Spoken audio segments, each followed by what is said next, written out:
and get started. We'll jump right into the intro here. We have Kimberly Hessler with us. She's an experienced training manager with a demonstrated history of building strong relationships, 30 years supporting both the local military and employer community in paid and volunteered positions, 23 years as a career coach, doing some amazing things there for military members, veterans, military spouses, and their families.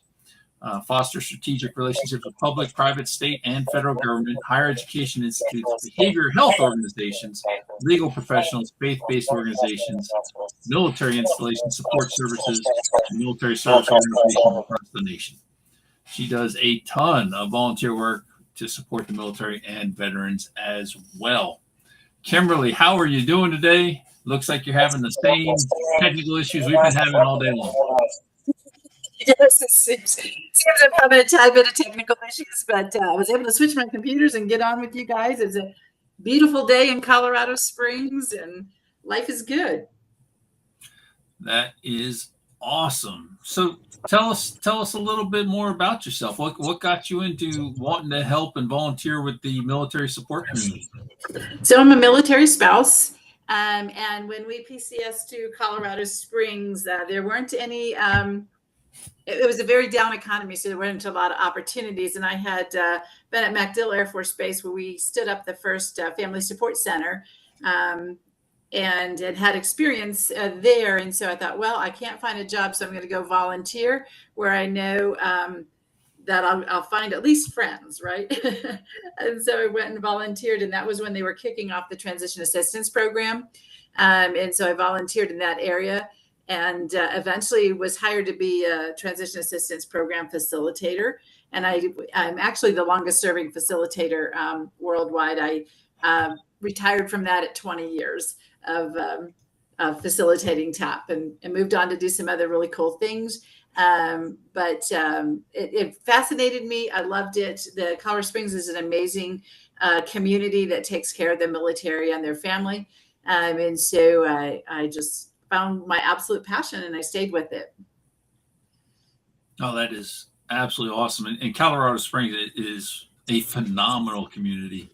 I went TDY there several times and always was amazed by everything going on. Just absolutely amazing. It really is. You know, we started a lot of grassroots things here in Colorado Springs, and it just blossomed over the last 30 years. You know, when TAP started, there really wasn't that much to help military members as they transitioned out. And we always laugh that we started out with the acetates on overheads, right? And now we're all the way to PowerPoints and really cool stuff. But you know what? My volunteer work in Colorado Springs, as I said, started out grassroots. A lot of us just volunteering and, you know, putting a lot of blood, sweat, and tears into it. And then we have had a wonderful opportunity where our mayor has really leaned into this, and he has a special assistant who now facilitates and chairs the Military Spouse Career Coalition. And we just had a breakfast with the mayor, and there was 100 people in attendance, all very supportive of military spouse employment. So, and I think, as you know, it's about 30% unemployment for military spouses. Now it used to sit at 25%, but because of the pandemic, we're at about 30% unemployment for military spouses. So we're doing a lot in Colorado Springs to try to combat that. No, that's awesome. Kimberly, I know with a lot of the work that you're doing, you're seeing day in and day out successes and well, maybe for lack of a better term, things that don't work. I won't call them failures. Learning points, right? Maybe is a better way to phrase that. What are some of the biggest challenges, pitfalls, things that you're seeing transitioning military members and family members run into? I say it's a lack of a network, and a misunderstanding about what transition looks like. I taught the transition assistance program, as I said, for like 20 years on all the installations in Colorado Springs. So I had all flavors of transition. And the best learning experience I had was at SecureSet, which was a startup boot camp for cybersecurity. And so when I went there, it had it had been in existence for 2 years in Denver, and it was brand new here in the Colorado Springs area. And really what I discovered was that in the military, right, you have your network, you know the process, and it is very process oriented, right? It's you do A, B, C, and D, and you get promoted. And then the military sends you to the next position, right? Mm-hmm. And so the most difficult thing I had was teaching how important building relationships were outside the military. And we had an amazing phenomenon, and I'd invite you all to come see it. About 4 years ago, and I was still at SecureSet, very new at SecureSet at the time. No, I would say it doesn't matter. It's several years ago. I lose track of time. But the bottom line is we started SecureSet. We didn't have, I had a huge network here, but I didn't have a network for cyber. And so we started building that network. And Dr. Sean Murray, who I now work for, I worked with at that time, he said, Kimberly, I was trying to have fledgling First Friday thing. And he said, Kimberly, would you be offended if I took this over? And I said, hey, if you have horsepower and money, I'm all about it. You start it, you get it going, and I'll bring my students to it. So every First Friday, we have an event for cybersecurity. It's at Jack Quinn's. It's a local pub, and we rent the upstairs. And we started with 20 people. And last August 5th, I had 166 people all in cyber, and they're from newbies all the way up to business development, senior executives in the room, and building relationships and helping each other. And what we have seen over the last, I would say, 1 year to 2 years is that the growth is phenomenal. We get a lot of mentoring. When Sean and I started it, it was just to kind of get people involved and connected. And I would tell you that most of my students from SecureSet got hired by going to First Fridays. Now I had to bribe them with extra credit to go to these crazy networking events that this extrovert wanted them to go to, right? But that's what I've found. And the cool thing about military and being in military communities, we're all about mentoring each other and taking care of each other. And this has become just an amazing phenomenon that they know that opportunities are there. And so it's not like, oh, you know how we tell you in TAP, you got to go build a network, and you're like, well, exactly where do I start with that, right? Let's go talk to somebody, And this really focuses in on it. But I do think that's the biggest challenge is how do I build this network? How do I do this? And I had a hard time with them because as soon as they got stressed, they went right back to the process. I'm just going to apply online. I'm just going to tweak my resume some more. I'm spend hours and hours on that, and I'm going to get 200 rejection letters, right? Yeah, or ghosted. No rejection letter. Yes, absolutely. Which is, and I told them, I said, guys, you know what? I don't wake up in the morning hoping to get rejected. And so let's not do this to ourselves, right? Let's not send out all these resumes. Just endure this for a couple hours with me and see that people, in the cyber industry are really friendly, even though lots of introverts, right? Very, very much want to talk about it and want to help, right? And I've seen that through other industries. So we're modeling a networking event for military spouses after that. And working hard to get that off the ground. That's been going about 3 or 4 months. We still have more mentors there than we have military spouses, but I think it'll take off eventually. How? Oh, go ahead, Sean. Well, I was going to ask, is that are they able to do that or tie into that virtually, or is it just locally meeting there in Colorado Springs for the military spouses? Because you might be able to pull in a bunch virtually if that's capable.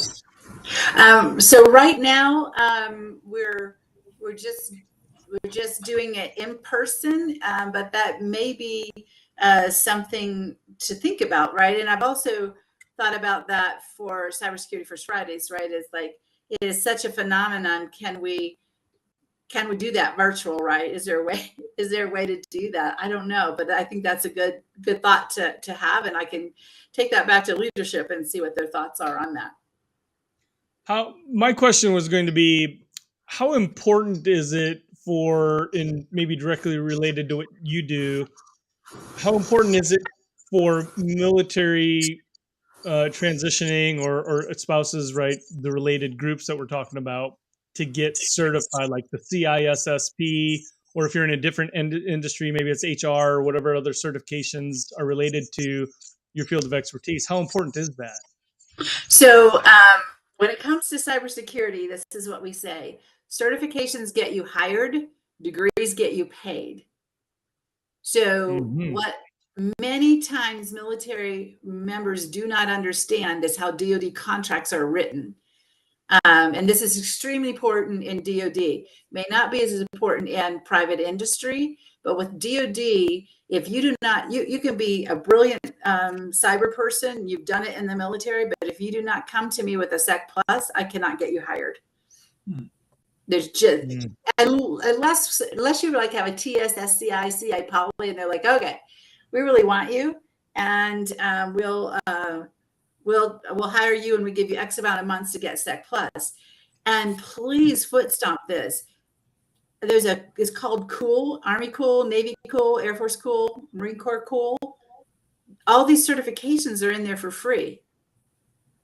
Yep. Absolutely. And they can be taken this prior to coming out, right? And if you come out and you don't have this, it even, what bothers me is, yes, and I maybe exaggerated a little bit. You have to have TS, SCI, CI poly. They'll take a chance on somebody with a secret, but you put yourself in a really, really stressful situation of, okay, I hired you. You have 90 days to get a Sec Plus. I just did this with a lady. She was so stressed out because if she didn't pass that Sec Plus, she couldn't keep the job. So you put yourself in a brand new position, coming out of the military into a whole new world, and you have 90 days to get a Sec Plus, right? And it's one of the, it's not an easy test, right? A plus, Net Plus, those are kind of more basic, but Sec Plus, and then once you get Sec Plus, CEH and CISSP, CISSP is extremely difficult. So I encourage people, and we sell certifications, but we're not going to sell something to you that you could have got when you're in the military. If you're still in the military, we're going to say, go get your Sec Plus in the military, get your basics. And then when you're coming out, then come to us for CISSP. But get all those certifications while you can. It'll make your That's transition. huge. Yeah. That's huge. And I can relate to that because, again, I didn't serve 20. I did 4 and out, active, inactive. But when I got out, I mean, I'm a young guy, right? I'm in my early 20s. And I was a medic in the Air Force, but I did nothing. And there was no path, at least that was made, that I was made aware of. And I even worked in the command section for the Major General of the medical wing. But nobody ever led me down that path. When I got out, I was like, well, I'm just going to go back to college. I'm going to get the degree I want to get and start over, right? Basically. So that is very instrumental advice. I think that everybody needs to take note of that big time. Yes. And, a lot of people so let me talk about your schooling, and don't let me forget to talk about chasing the money. What a lot of people don't understand is in 24 months, if you go to college and you're going for a 4-year degree, 24 months, that's the end of your clearance. So all of a sudden I have this young professional coming to me who's like, hey, Kimberly, I have my bachelor's in cyber. And I'm like, so when were you read out of your clearance? Oh, 4 years ago. Well, it's gone. So now I have somebody who has a degree and no clearance. Well, in Colorado Springs, it's easier for me to get you a job if you have a clearance and a cert, and then you can get your education, right? Because I can train you faster than I can get you a clearance. Right? So that's a lot of times young professionals coming out of the military don't understand, is they're like, wait, I have a 10-year window. No, that's if you're active duty, right? As soon as you stop using it, you have a 2-year window, and then it's gone. Now, I will say post-COVID, they are doing a lot more, especially in the cyber world, to go back and clear people and can get it faster than they normally could before that. But that I think is a huge foot stomp too. Be really, really careful, going to school and letting your clearance lapse. Yeah. That's a huge point. And I've been Intel my whole career, and people are always asking that question. Well, how long is my clearance good for? Well, as long as you're in the military, I can tell you exactly how long it's good for. Once you get out, I have no idea. So Right. Knowing the 2-year mark's a big deal. Yes. And that's actually valuable information that can help people plan a whole lot better. Right. And I think you're spot on with the certifications thing. I mean, we get $4,000 a year in the Army to do certifications. If you're not using it, it just goes away. So right. Why aren't you using it, right? And here's the other thing, cyber. Let's see. I don't believe any of my students got a job at less than 50,000 when I was at Secure Set, and now most of them are making well over 100,000. Some of them pushing 200,000, right? So in cyber, you can make a lot of money. However, I always tell people when they're saying, "Wow, there's a lot of money in cyber. I think I might go into cyber." Well, you need to be super passionate about it, because if you're not, you'll burn out, right? And now you've set your budget at 200,000 and you're like, I'm so burned out. I can't do this, right? So taking those certifications ahead of time, come into events like what we have in Colorado Springs, where you talk to people who are doing cyber, then you see, okay, I took the certification. I really loved this. I did try Hack Me. I did some of these other CTFs online. I think, people really, really need to try out these careers before they go headlong into a boot camp, or they go into a 4-year degree and spend $100,000 and then get into the career field and find out, I really don't like this. This really isn't me. Right. And I think, HR in the military is different than HR in the civilian community. Right. So I really encourage people to really explore it and do informational interviews and talk to people. I think the easiest way is to talk to people who, have been in the military and gotten out. Right. And LinkedIn is a phenomenon that was not there when I first started this. We barely had the internet, 30 years ago. But now LinkedIn is there, and they can talk to people, and they should start this 2 years out. So that in fact, I just helped a gentleman who is deploying, and he called me and he wanted to pay for a cert. And I said, but wait, you're telling me you're National Guard, and I know about Army and such, but doesn't National Guard have the COOL program? And he said, yes, I think they do. I said, well, listen, you go and you come back and tell me if you have COOL, because if you do, then while you're sitting on deployment, I want you to get A+, Net+, Sec+, all of those done for free. And then you come to me and we'll get you CISSP, and Dr. Murray teaches that. And he's been there, done that, and has multiple t-shirts around how CISSP works. So he's not just somebody teaching CISSP, he lives and breathes it, right? And so that's what this gentleman's going to do. We're going to stay in contact for the year to see if does he really want to do this, right? So that he has a good, solid plan when he comes back from deployment. And I think, some people are very busy on deployments and some are not. My goodness, if they could take advantage of this and really decide what I want to do when I get out and build those relationships, it would be such a better transition, which, by the way, I don't think it's a transition, honestly. At Secure Set, I really learned that what I believe it's a transformation. That's a bomb drop right there. That's a knowledge bomb drop for sure. Okay. I absolutely agree. It's transformation. And part of that transformation is really participating in your community. Yes. Right. And so I know that, you're involved with the association. How impactful, and I know we're getting an echo here. Let me see if I can fix this for a sec. How important is it to be a part of, a member, active in your professional association, and what benefits would you get from that? So important. And again, that's an easy network, right? You're going where there's people who understand, especially cyber, right? You know, like you go to dinner parties and you try to talk about cyber, and most people's eyeballs roll back in their head, right? They have no clue what you're talking about, right? so, so you go, and really, honestly, I'm the soft skill side of it. So I smile a lot and nod, and I haven't a clue what they're talking about, right? But I'm like, hey, can you fix my computer so there's no malware on there? You know?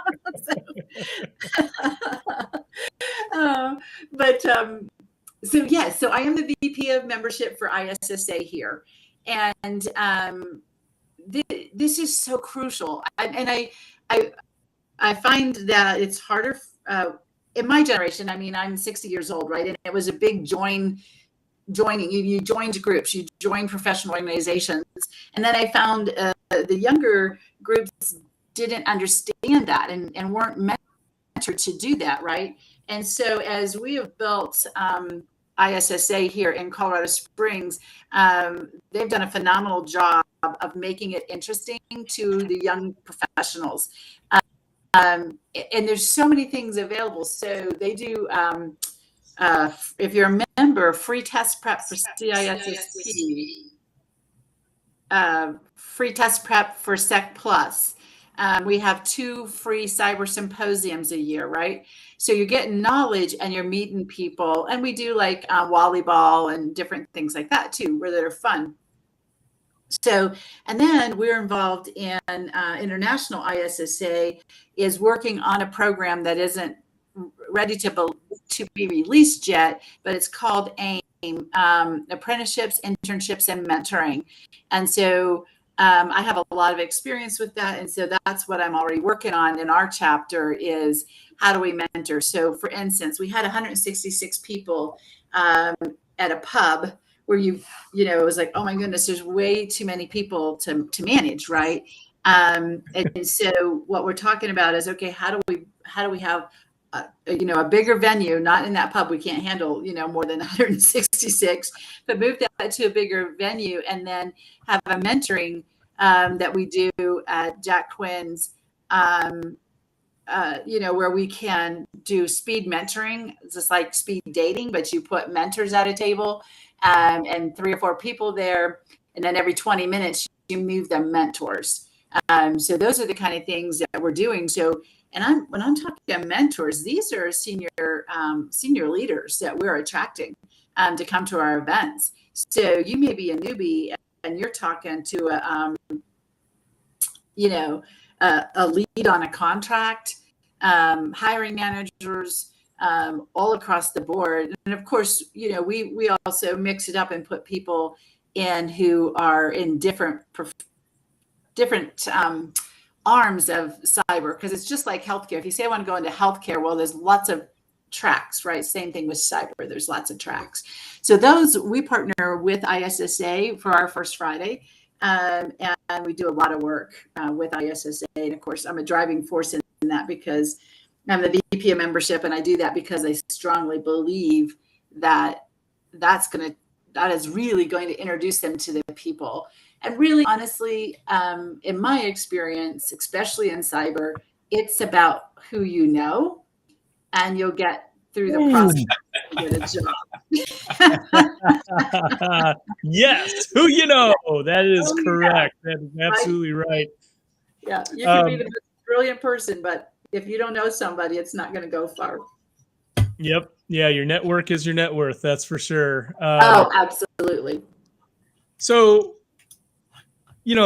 there's a lot of tactical, right, pieces to the search. There's your resume, there's your LinkedIn, there's your interviewing skills, there's all of that.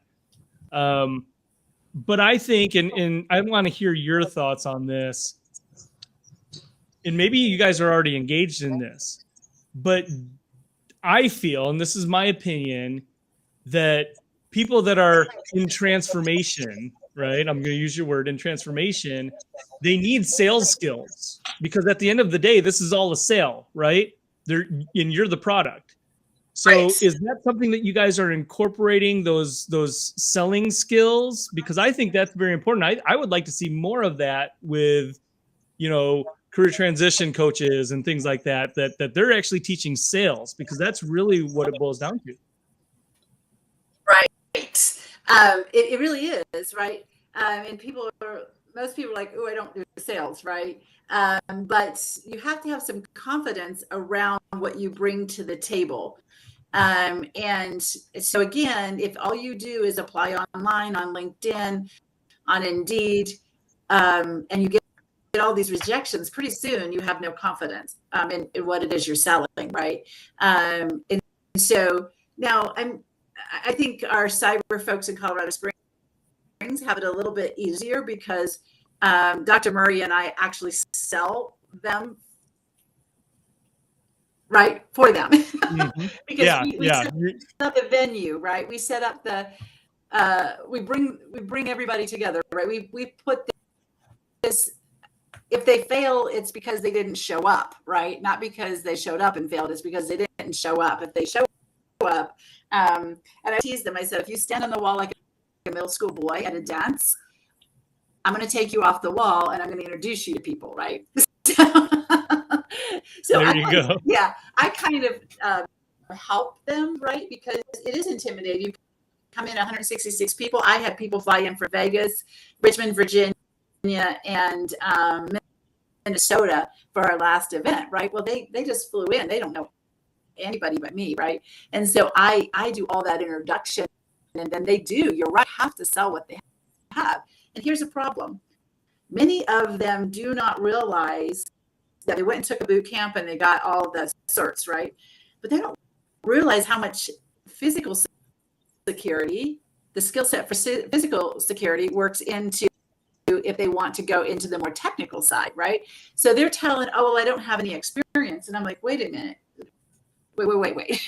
I have a great gentleman, his name is Trent Bunnell, who helps them rewrite their resumes. Mark Price does it as well. And Eric Crump. Those are my three that really will lean into that.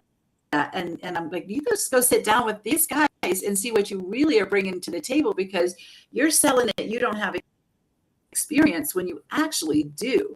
So it's much different from having, okay, I just got a cert. I got my Sec Plus, and I went to a boot camp to say, no, I have my Sec Plus, and I have 10 years of physical security that I did in the military. And this is my accomplishments around that. Well, now you're not a total newbie.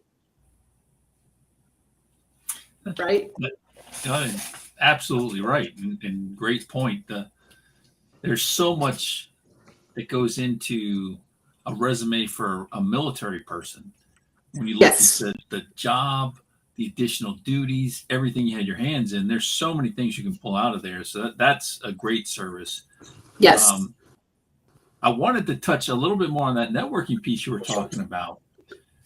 I'm career intel.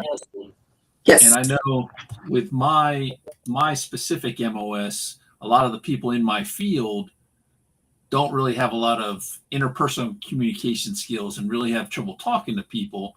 I'm kind of thinking you might see a little bit of that in the cyber world as well. So can you talk about having some things about selling? What about interpersonal communication skills? Do you guys have to touch on that at all?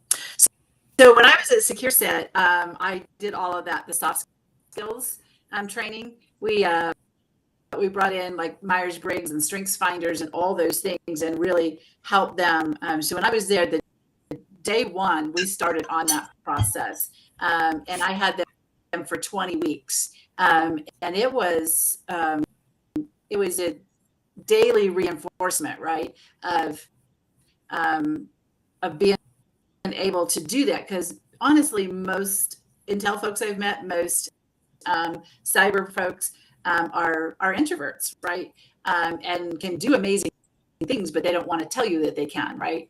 They really don't want to have a conversation many times, right? So, but I will tell you, when you put them, it's so amazing. We did an event in the middle of COVID. We did it outside, and I cut it off at 95 people, and I had people begging to get in. And these are all introvert cyber folks, right? And so I found it an interesting phenomenon. If you put them together with people that understand them, they do a great job. is if you put them in a room with people all like me that can only smile and nod at them about their deep technical, then that's very challenging, right? So it's about working on that, right? And having people who will coach them and help them with their sales skills.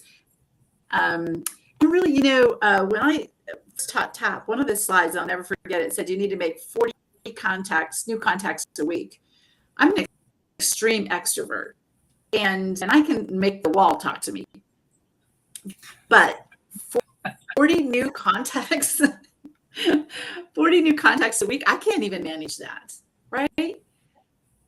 So let's make it contacts. Let's make it build relationships.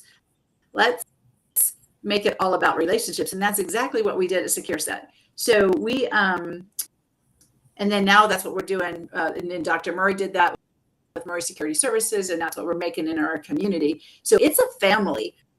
We're about taking care of each other. And that's Colorado Springs. Like I would always tell military members and veterans, if you're sleeping in your truck, that's up to you. You do not need to sleep in your truck in Colorado Springs. You should never be homeless, hungry, penniless as a veteran in Colorado Springs, because we have so many nonprofits and we work as a family here in Colorado Springs. And that's what we developed. So when I, I don't know how you do this outside of a structured setting for veterans and military spouses, but what we did is each graduating class then got to come back and mentor a team, or just come sit on a panel, or come practice practice interviews. We did all of that, and I really think that's the success of our cyber folks here in Colorado Springs, is because we could really get our arms around that and create a family in this process. I would just love to have you guys come. It's just hard to explain how this works, but you really don't see anybody left on the sidelines if they show up at an event, and we take care of them. And so the professional organizations work into that, right? Like ISSA, yes, I'm the VP of membership, but our president of ISSA shows up at the First Friday events too, right? So it's just an amazing family, like you experience in the military, where you take care of each other and you make sure everybody has what they need to succeed. Yeah, there's a lot of career transformation groups in organizations out there, but you could go right to one or two or three of those every single day, and you're getting a lot of the same information, right? There's overlap there. But what a lot of people don't understand is you got to go where in network, right? Primarily where people have jobs, right? All those other people are working. Where do you want to be? Do you want to be in a room full of people that are looking for a job in network, or do you want to be in a room full of people that have jobs in network? And that's what professional associations represent. Absolutely. And, honestly, I say be really, really careful where you get advice, because if somebody hasn't either lived this with military or done it themselves, they don't really understand the depth, right? When I say transformation, I had a great warrant officer sit down with me when we had the boot camp, and he's like, Kimberly, let me just kind of explain to you what we're going through. We just got back from deployment. We haven't really lived with our family all that much over the last several years with all the deployments.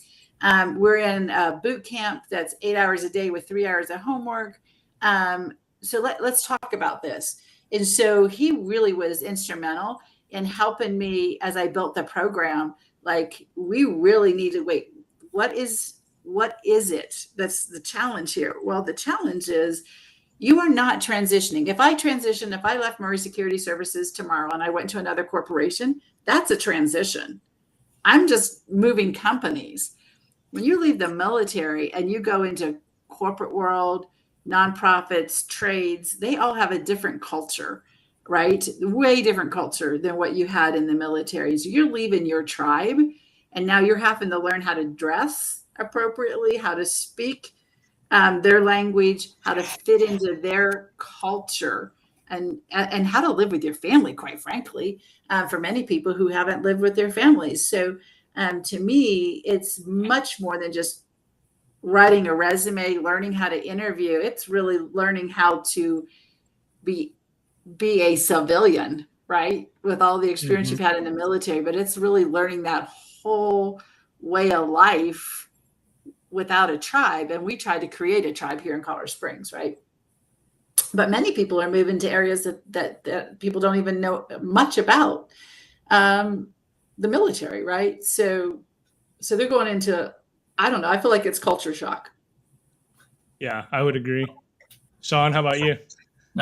I think that's an amazing point. I think it plays to your point about transformation, not going through a transition. You're actually transforming, because that's essentially what we have to do. And some of that's coming out of your shell, maybe using the butterfly metaphor, but we definitely have a lot that we have to go through. Yes, absolutely. And that's again why I always say you need to start 2 years out, right? And quite frankly, when I get a chance to talk to younger military members, I tell them, like, you need to start now, because we all think we're invincible, right? And I'm going to do my 20. Things happen, car accidents happen, illnesses come that don't allow you to stay in the military. And if you just have all of your eggs in one basket, and I'm doing everything to get promoted in the military without thinking about, if I had to suddenly leave tomorrow, let's just say, one of my parents got seriously ill and I really wanted to be with them, whatever crisis there is.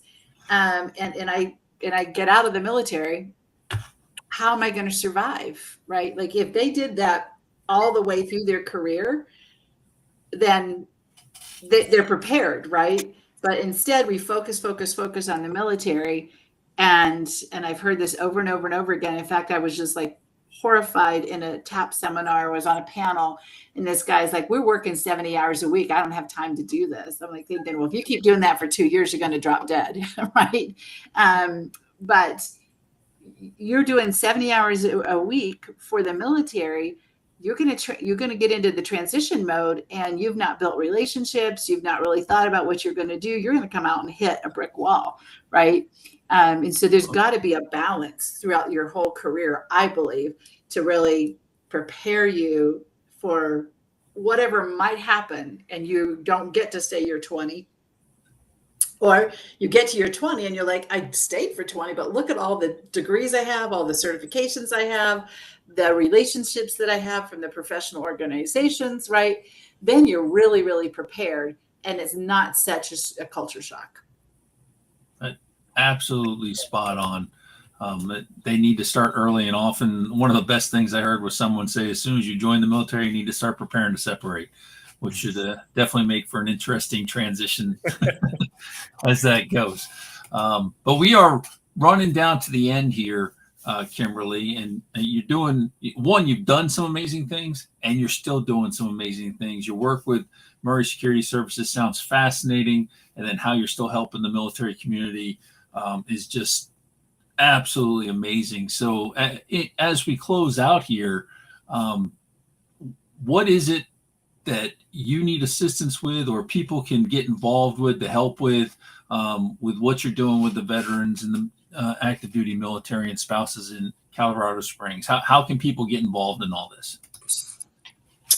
So, if they're in Colorado Springs, we'd love to have, people come to our Cybersecurity First Fridays. Love to have that happen. For military spouses, I think it's harder. I worked for MSEP, Military Spouse Employment Partnership, under the Obama administration, and it's so hard to find military spouses. They're so busy trying to survive and trying to take care of the family and everything. It's hard to get to them. So if anybody has suggestions on that, we'd love to hear that. And then the other thing I would encourage, when it first came out, I was like, I don't know, it's Veterans Beer Club. And when I first heard that, I was like, oh, I don't think so. I thought, I'm just going to go, and there's a bunch of guys sitting around drinking beer, and I'm not going to fit in, right? And so I started to go about 4 months ago, and now what we're doing, this is super cool. Veterans Beer Club is phenomenal here in Colorado Springs.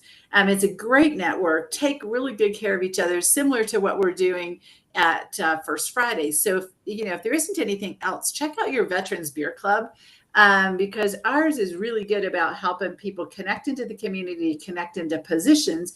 And now what we're doing is military spouses are welcome at Veterans Beer Club. Veterans, military members are welcome at military spouse events, so that we're cross-pollinating and helping each other grow these organizations, so that we don't have those miscommunications like, oh, it's just a bunch of guys sitting around drinking beer. No, it's a lot of wonderful professionals coming together and helping the community and getting connected. So if there's not a Veterans Beer Club in your area, start one. Because it's a national nonprofit, right? So those are the things that I would say is get involved. And those of you in the civilian community who didn't serve and want to serve the military community, just let us know and we will help you plug in. Well, I'm looking at that. There's not one in DFW that I can see. So I think that there might be a candidacy for a club to start up in DFW. Well, there you go. Not one in Savannah either, but there is one in Jacksonville where I'm heading. So, if I'm not mistaken, didn't they get their start in Colorado Springs? It could very well could have been. I don't know. I'd have to ask the president of that. But I know we have one in Colorado Springs. I know there's one in Denver, and the one in Colorado Springs always goes to. And this is the other cool thing we do. Typically, we go to veteran-owned businesses and host it at a veteran-owned business. So we showcase the veteran-owned business, support them by, eating or drinking, whatever they have available, right? A lot of microbreweries and those kind of things here, and supporting that community as well as supporting each other, right? So we're boosting a veteran-owned business, getting lots of free marketing for them, and then coming together and helping. And we always share like who has jobs, who has information, where are their grants, which by the way, we have a huge grant out here that I've put almost 100 people through this grant to get cyber certifications. And so we let people know where there's some free money, where there's some free help. So that's a really cool thing. So if you want to come see a Veterans Beer Club, you can come do that as well. That is absolutely awesome. Have you checked out Hire Military at all? I heard they were doing some good things for spouses. Yes, I love what Hire Military is doing. I think that they have the most traction of anybody. Brian Arrington, of course, I love what he does. Vets to Industry. I'm an advocate with him. But I would say what I've seen Hire Military do over all my years, and it's, I was a military spouse for 30 years. All my years of being around that and working MSEP and all those things, I really think that Hire Military really has really started something phenomenal that's going to help mil spouses. Which, by the way, also I think Veterati, right? American Corporate Partners, Brian Arrington, his virtual events, all of those things people should get involved with, right? Because there's tons of wisdom out there and it's right there free for the asking. But again, many times people don't know that it's available. So the more we can spread that, the better. Absolutely. Absolutely. Well, Kimberly, it has been an absolute pleasure having you on here. I love what you got going on out there in Colorado Springs. Absolutely phenomenal. Wish you the best of luck and continued success with this. And thank you on behalf of veterans for everything you're doing. Just absolutely amazing. It's my pleasure. I love it. Get up every day excited to see what we can do today to help everyone. Absolutely. Most definitely. All right. Well, we thank you for coming on, Kimberly. And at this point, we'd like to thank everybody for joining us today in the chat, watching us. Hopefully you stuck with us through all the technical issues. It's been a heck of a day. We managed to pull it off, though. Unfortunately, we did lose one of our guests due to the delays that we had, so we'll try to get Jennifer on at another time.